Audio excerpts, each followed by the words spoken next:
పాముకు పాలువసి పెంచినట్టు ఏ పాకిస్తాన్ అయితే తాలిబాన్లకు తమ దేశంలో ఆశ్రయం ఇచ్చి వాళ్ళకు ఆయుధాలు ఇచ్చి ఎవరిపైన ఎప్పుడు ఎట్లా దాడి చేయాలని నేర్పించిందో, సో అదే తాలిబాన్లు అదే పాకిస్తాన్ పైన విచక్షణారహితంగా విపరీతమైనటువంటి దాడులు చేస్తున్నారు.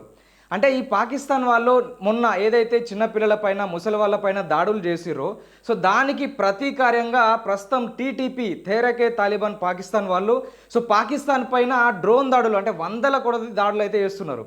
అంటే గతంలో ఏ పాకిస్తాన్ అయితే మన భారతదేశంలో అభివృద్ధి చెందుతున్నటువంటి మహానగరాలు ఏవైతే ఉంటాయో, బెంగళూరు కావచ్చు, చెన్నై కావచ్చు, ముంబై లాంటి నగరాల్లో కొంతమంది కొంతమంది తాలిబాన్లు అనుకోవచ్చు, కొంతమంది తీవ్రవాదుల గుంపును పంపించి సో అక్కడ బాంబు దాడులు చేయించి అక్కడ ప్రజలు చనిపోయేలా చేసి అక్కడ ఉన్నటువంటి ఆర్థిక వ్యవస్థ దెబ్బతినేలా చేసినటువంటి పాకిస్తాను ఇప్పుడు కర్మ రిటర్న్ బ్యాక్ అవుతుంది. అంటే ఎక్కడైతే మిగతా దేశాల్లో దాడులు చేసిందో ఇప్పుడు అదే దాడులు అదే పాకిస్తాన్లో జరుగుతున్నాయి. అక్కడ ఉన్నటువంటి సాధారణ ప్రజలు చనిపోతున్నారు. అక్కడ ఉన్నటువంటి ప్రభుత్వ ఆస్తులు అయితే ధ్వంసమవుతున్నాయి.